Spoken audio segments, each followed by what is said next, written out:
warahmatullahi wabarakatuh. Perkenalkan, nama saya Siti Masito. Saya dari Prodi Pendidikan Ilmu Bahasa Inggris dengan nomor NIM 1882050041. Baiklah, di sini saya akan menyampaikan tentang perkembangan peserta didik tahap sekolah dasar, menengah pertama, dan menengah atas demi memenuhi UAS mata kuliah perkembangan peserta didik dengan dosen pengampu Bapak Dedi Irawan MPD. Terima kasih. Perkembangan peserta didik tahap sekolah dasar atau SD.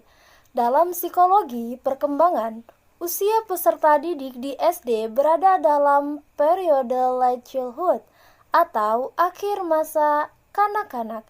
Kira-kira berada dalam rentan usia antara 6 atau 7 tahun sampai tiba saatnya anak menjadi matang secara biologis sekitar usia 13 tahun. Periode ini ditandai dengan kondisi yang sangat mempengaruhi penyesuaian pribadi dan penyesuaian sosial anak. Periode SD ini dapat dirinci menjadi dua fase, yaitu yang pertama, periode kelas-kelas rendah SD, yaitu umur 6 atau 7 tahun sampai dengan 9 tahun. Yang kedua, periode kelas-kelas tinggi SD, yaitu umur 9 atau 10 tahun sampai dengan 13 tahun. Anak usia SD sudah memiliki kemampuan untuk berpikir melalui urutan sebab akibat dan mulai mengenali banyak cara yang bisa ditempuh dalam menyelesaikan permasalahan yang sedang dihadapinya. Anak usia SD ini juga dapat mempertimbangkan secara logis hasil dari sebuah kondisi atau situasi, serta tahu beberapa aturan atau strategi berpikir, seperti penjumlahan, pengurangan, penggandaan, mengurutan, dan mampu memahami operasi dalam sejumlah konsep, seperti 2 tambah 5 sama dengan 7, 5 kali 6 sama dengan 30, dan 20 dikurang 3 sama dengan 17. Kesemua perubahan-perubahan tersebut akhirnya berdampak pada perkembangan aspek kognitif, yaitu kecerdasan, kemudian afektif, yaitu perasaan, maupun psikomotorik, yaitu gerak. Yang pertama, perkembangan aspek kognitif. Kemampuan kognitif berkaitan dengan kemampuan berpikir, mencangkup kemampuan intelektual, mulai dari kemampuan mengingat sampai dengan kemampuan memecahkan suatu masalah. Kemampuan kognitif dapat dikelompokkan menjadi 6, yaitu pengetahuan atau pengenalan, kemudian pemahaman, kemudian penerapan, analisis, sintesis, dan evaluasi. Kemudian yang kedua, perkembangan aspek afektif. Kemampuan afektif berhubungan dengan perasaan, emosi, sistem nilai, dan sikap hati yang menunjukkan penerimaan atau penolakan terhadap sesuatu. Kemampuan afektif ini terdiri dari yang paling sederhana, yang memperhatikan suatu fenomena yang merupakan faktor internal individu.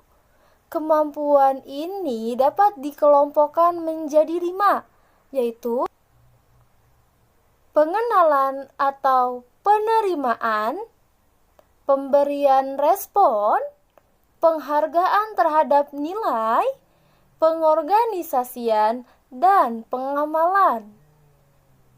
Kemudian yang ketiga, perkembangan aspek psikomotorik.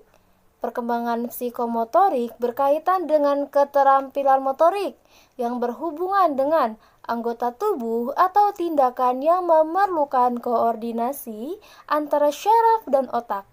Kemampuan ini terdiri dari 5 kelompok, antara lain yang pertama, meniru, yang kedua, memanipulasi, yang ketiga akurasi gerak, yang keempat artikulasi, dan yang kelima naturalisasi atau otonomisasi.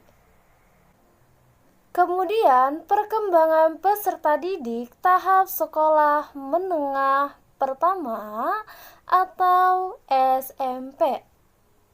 Dalam tahap perkembangannya, peserta didik usia SMP berada pada periode perkembangan yang sangat pesat dari segala aspek. Perkembangan aspek kognitif menurut Piaget, anak-anak SMP yaitu usia 11-15 tahun berada pada periode formal operasional. Pada tahap ini, operasi mental pada anak tidak lagi terjadi pada objek konkret, tapi juga dapat diaplikasikan pada kalimat verbal atau logika yang tidak hanya menjangkau kenyataan, melainkan juga kemungkinan tidak hanya menjangkau masa kini, tetapi juga masa depan. Kemudian, perkembangan aspek psikomotorik. Perkembangan aspek-aspek psikomotorik untuk peserta didik SMP melalui tahap-tahap berikut ini. Yang pertama, tahap kognitif. Yang kedua, tahap asosiatif. Dan yang ketiga, tahap otonomi. Kemudian, perkembangan aspek efektif. Keberhasilan proses pendidikan juga ditentukan oleh keberhasilan dalam perkembangan aspek efektif peserta didik. Kemudian, perkembangan peserta didik tahap sekolah menengah atas atau SMA. Psikolog memandang anak usia SMA sebagai individu yang berada pada tahap yang tidak jelas dalam rangkaian proses perkembangan individu. Ketidakjelasan ini karena mereka berada pada periode transisi, yaitu dari periode kanak-kanak menuju periode orang dewasa. Pada masa tersebut, mereka melalui masa yang disebut masa remaja atau pubertas. Perubahan-perubahan tersebut akhirnya berdampak pada perkembangan kognitif, afektif, dan psikomotorik mereka. Yang pertama, perkembangan aspek kognitif.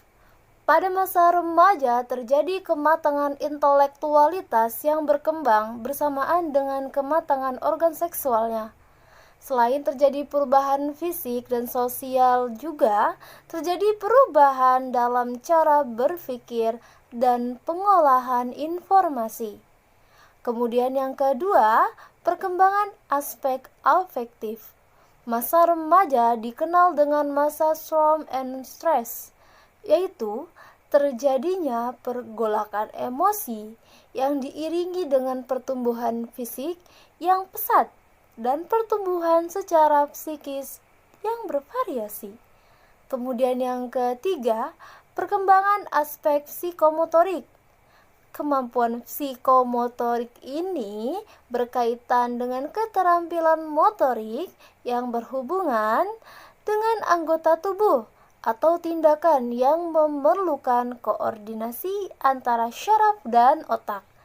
Perkembangan psikomotorik yang dilalui oleh peserta didik SMA memiliki perkembangan yang antara lain ditandai oleh perubahan-perubahan ukuran tubuh, ciri kelamin yang primer, dan ciri kelamin yang sekunder.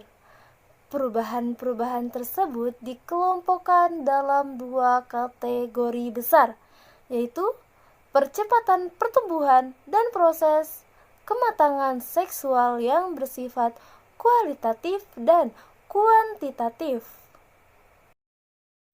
Demikianlah apa yang bisa saya sampaikan. Kurang dan lebihnya saya mohon maaf. Yang benar hanya datang dari Allah dan yang salah hanya datang dari diri saya sendiri. Hadanallahu wa iyyakum ajma'in. Wassalamualaikum warahmatullahi wabarakatuh.